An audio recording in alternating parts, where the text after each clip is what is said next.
Hello, what's up? Happy Memorial Day. It's your standard Filipino dad coming at you.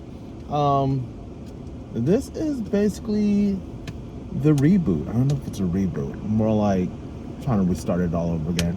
I guess it's a reboot.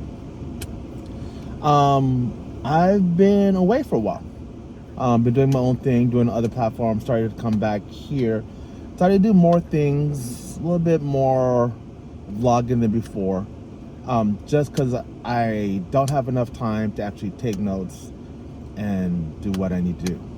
One of the hardest parts that I realized, with my schedule is that I tend to have a lot of ideas. I'm recording myself on the recorder, and I don't have time to really come back and take a look at it. And so maybe I thought this might be a way to actually record things, just put it on, regardless of what comes out, and see what I get. One of the things I kind of want to talk about, though, was my conversation last night with, I guess he's my brother-in-law. And, he had this question, because one of the things he was concerned about was that he's definitely not religious, and he's not religious not because he doesn't believe in a higher being. It's just that he always wants proof, and I get it.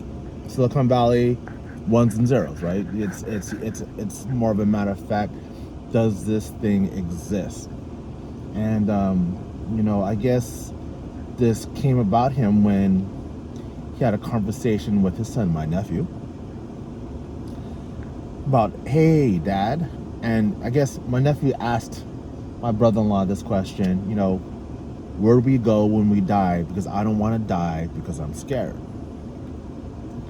I've heard that question. I've said that question, and not once had my parents, my grandparents, or the people around me, my adults when I was growing up, they never once stuttered about the outcome of the afterlife. They basically said, you live your life as the best you can, and when it's over, you'll go into another gate of wonder, heaven,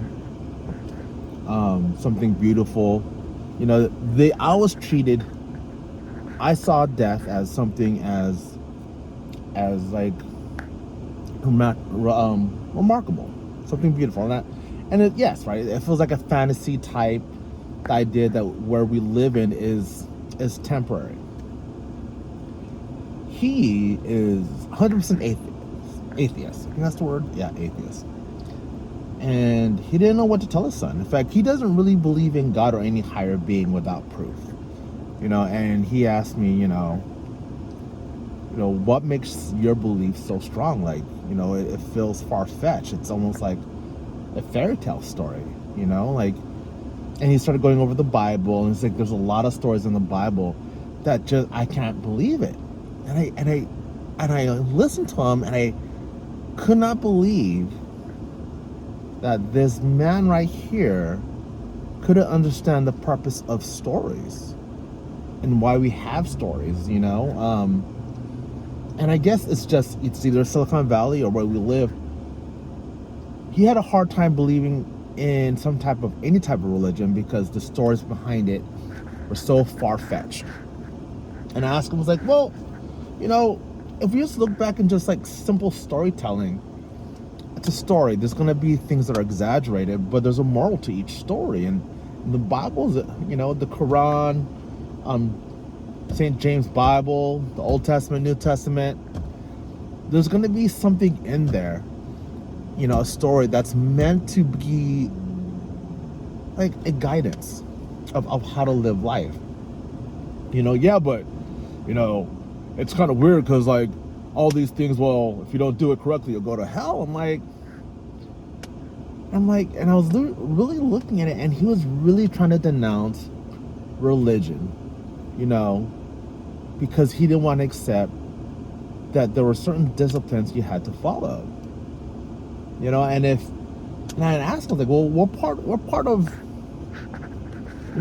religion don't you like? And he was basically saying, hey, the part in which it takes people to war. I was like, okay, well, that's not really said in the Bible or in the Quran or any religion. What part of religion don't you like? It was like, well, the dogma, the part that makes you, want to do bad things. It's like, and I said something to him that triggered him, and I'm like, religion as a whole, being spiritual, is a personal journey.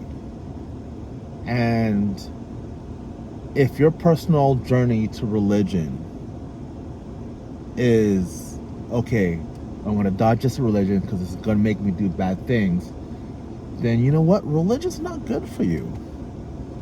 But for the other people who have some type of religion, their personal belonging to that religion gives them peace, gives them a personal moment of their time to be able to talk to a higher being. It gives me an opportunity to talk to my ancestors, talk to my father, to my grandfather. It allows me to touch bases in a spiritual world in which being atheist does not touch.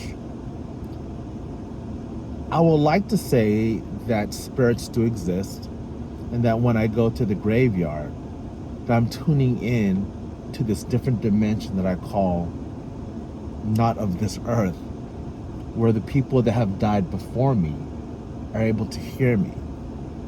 When I pray, I hope that the universe is able to connect to me, to my spiritual side, to my ancestors, kind of like the way an operator connects someone from one line to the next. And he kept on saying, and he couldn't get away from it. It was like, well, how do you know? Like, how do you know? Like, how do you know what you're going through is real? And I told him, like, because I do. So, well, what proof do you have, Lester? What proof do you have? I'm like, that's the whole point.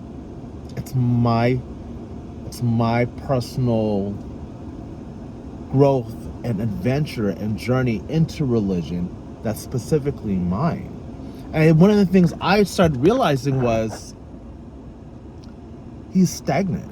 Like, I've never met, and granted, he's older than me. I've never met anyone stagnant in spirituality like this individual. He lacks zero spirituality because he wants proof of a higher being so that he can feel comfort on his own vulnerability. What I've seen is just he's trying to dodge vulnerability because he doesn't want to be told he's wrong, or he doesn't want to be fooled that he's been, wrong. And I think part of religion that most people forget is that it's a personal journey to becoming and accepting who you are, and I've seen people either change religion, accept new religion, or are open-minded to other things because it's more than just dogma and following scriptures and following the word. It's your relationship with the higher being. And, when he was telling me that he has a hard time believing there's a higher being, and I told him it's okay. Like, it's very okay to believe that when you die, you're just done. And when I said that to him, he's like, well, no, that sucks, Lester. That sucks that you said that because there has to be something better than just dying and going away.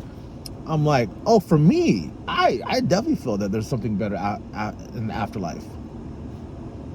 But for you, if you're trying to search for something with proof, well, then you might as well accept dying and just going away like that. And what I really wanted to tell him was, if you ever got to experience someone dying, an animal or a human being just dying in front of you, there's that moment of just silence, and you literally feel something disappear. You call it energy, you can call it spirit, you can call it soul, whatever it is. I don't know. I definitely don't know, and I'm not smart enough to try to explain what the amount is, but it's something that's correlated, in my belief, to life. And I can't explain that. I can't. I think there's certain things that we have to accept as mysteries. And it's great. And that mystery, I think, is religion. And by deciphering and trying to break down religion to a scientific form, just removes that part that makes us human beings. So in short, was he annoying? Fuck yeah. He got annoying because he couldn't understand my personal relationship with God. And I told him my personal relationship with God is my same relationship with my father. It was a good one.